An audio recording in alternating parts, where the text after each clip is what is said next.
बिस्मिल्लाहिर्रहमानिर्रहीम। तो इस वीडियो लेक्चर्स में हम देखेंगे ओहम लॉ फॉर प्लाज्मा कि प्लाज्मा में ओहम लॉ किस तरह का है।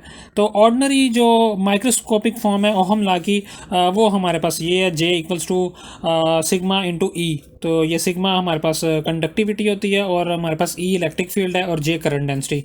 तो आम नॉर्मल माइक्रोस्कोपिक फॉर्म जो ओहम लॉ की है वो ये है। लेकिन अगर मैग्नेटिक फील्ड भी वहाँ पे उस रीजन में प्रेजेंट हो वहाँ पे हो तो उस फॉर्म में उसमें फिर ओहम लॉ में क्या चेंजिंग आती है वो J equals to sigma E plus V cross B. जिस तरह से हमारे पास F equals to Q E होता है इलेक्ट्रोस्टैटिक की प्रॉब्लम में, लेकिन जैसे ही वहाँ पे मैग्नेटिक फील्ड भी आ जाए तो फिर हमारे पास वहाँ पे लॉरेंस फोर्स हो जाती है, इलेक्ट्रिक फील्ड में V क्रॉस बी भी ऐड हो जाता है। इसी तरह से जो ओहम लॉ भी मॉडिफाई हो जाता है, इसको जनरलाइज ओहम लॉ बोलते हैं, E plus V cross B. तो ये बेसिक ओहम लॉ है प्लाज्मा के लिए। तो इसको वेरीफाई करते हैं आपके क्या ये जो हमारे पास इक्वेशन आई ये वेरीफाइड है, ये इक्वेशन बिल्कुल ठीक है। तो इसको वेरीफाई करते हैं। तो प्लाज्मा के लिए हमें एक चीज़ पता है कि उसके अंदर तमाम के तमाम आयन्स होते हैं और कंडक्टिविटी इतनी ज़्यादा होती है कि हम उसको मान रहे हैं कि वो इन्फिनिटी पे अप्रोच कर रही है। अगर कंडक्टिविटी इन्फिनिटी पे अप्रोच कर रही है तो कंडक्टिविटी को मैं इस तरफ ला के डिवाइड करूँ और इन्फिनिटी पे अप्रोच करवाऊँ तो ये टर्म मेरे पास जीरो हो जाएगी। मतलब E plus V cross B approach करेगा ज़ीरो को अगर मैं कंडक्टिविटी को अप्रोच करवाऊँ इन्फिनिटी पे। तो फॉर हाई कंडक्टिविटी, हम अगर कंडक्टिविटी को बहुत हाई माने कि ये हमारे पास अजम्पशन जो है वो ट्रू हो जाएं, तो इसको मैं इक्वल कर दूंगा ज़ीरो के। और इसके बाद टेकिंग कर्ल ऑन बोथ से दोनों साइडों पे हम कर्ल ले लेंगे।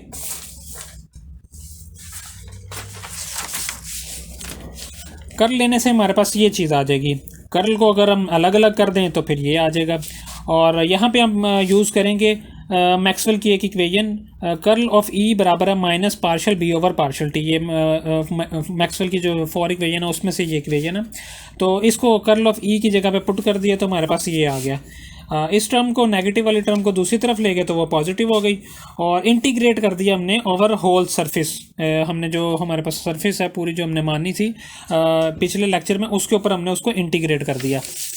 इसके बाद आगे इंटीग्रेशन कर दी हमने पूरे सरफेस के ऊपर, तो ये दोनों के ऊपर इंटीग्रेशन का साइन आ गया। अगर मैं इंटीग्रेशन में से ये पार्शियल और पार्शियल टी को बाहर निकाल दूं तो वो एब्सोल्यूट डेरिवेटिव की फॉर्म में आ जाता है। और बाकी मेरे पास अंदर क्या बचेगा, B dot N D A. और ये बेसिकली गॉसियस लॉ है जो बराबर होता है फ्लक्स के। तो बेसिक ये गॉसियस लॉ नहीं, ये हमारे पास फ्लक्स का फॉर्मूला है। फ्लक्स मैग्नेटिक फ्लक्स जो बराबर होती हैं वो B magnetic field into area. तो ये हमारे पास मैग्नेटिक फ्लक्स का फार्मूला है। इसकी जगह पे हमने मैग्नेटिक फ्लक्स पुट कर दिया तो D phi over D T हमारे पास ये आ गया यहाँ पे। तो ये इक्वेशन हमारे पास बन गई। लेफ्ट हैंड साइड पे अगर हम स्टोक थ्योरम अप्लाई करें तो स्टोक थ्योरम क्या करता है, सरफेस इंटीग्रल को वो लाइन इंटीग्रल में कन्वर्ट कर देता है। तो जो भी हमारे पास कर्ल के अंदर होता है उसको हम डॉट ले लेते हैं लाइन एलिमेंट के साथ, तो हमारे पास वो स्टोक थ्योरम कहलाता है ये, इसके अंदर कन्वर्जन। तो हमारे पास ये इतनी इक्वेशन आ गई। तो इसके बाद हमने क्या किया, क्योंकि ये एक डॉट प्रोडक्ट था, ये वेक्टर ट्रिपल डॉट प्रोडक्ट है, तो इसमें हम जो है इसको इस तरह से भी लिख सकते हैं। वेक्टर ट्रिपल प्रोडक्ट अगर आप देखें ना तो उसमें आप कुछ रूल्स हैं, आप क्लॉकवाइज जो है इन एलिमेंट्स को, इन वेक्टर्स को मूव करवा सकते हैं। तो हमारे पास ये फॉर्म आ गई। और ये अब इक्वेशन किस तरह से ओहम लॉ को वेरीफाई करती है। हम बेसिक क्या हमने किया था, हम जो इक्वेशन हम थी हमारे पास इस इक्वेशन को हम लेके चले थे और हमारे पास final at the end result क्या आ गया ये। और ये हमें क्या बता रही है, इस राइट हैंड साइड पे तो change of rate of flux है हमारे पास विद रिस्पेक्ट टू टाइम, और इस तरफ हमारे पास क्या है, अगर हम इस एलिमेंट को देखें integration D L cross V, तो ये basically change of increase of area को बताती है। और मल्टीप्लाई कर दें मैग्नेटिक फील्ड को तो ये हमें बताती है कि कितना आपने मैग्नेटिक फील्ड में चेंज को इंक्रीज़ किया। और वही चीज़ ये भी बताती है change of rate of magnetic flux कि कितना आपने मैग्नेटिक फील्ड को चेंज किया पर सेकंड। तो ये दोनों बातें ज्योमेट्रिकली सेम है।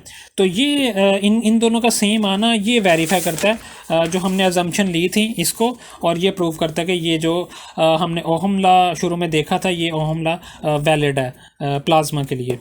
तो इससे नेक्स्ट लेक्चर में हम बात करेंगे पिंच इफेक्ट की, जिसमें हम देखेंगे कि अगर हम हाई करंट फ्लो करें किसी भी प्लाज्मा में से, तो वो कंडक्ट जो है उसमें उसमें एक प्रेशर लगता है और वो कंप्रेस हो जाता है। और उसके बाद हमारे दो टॉपिक रह जाएंगे, प्लाज्मा ऑसिलेशन और साथ में एक लास्ट टॉपिक होगा एल वन वेव इक्वेशन और उसका सोल्यूशन।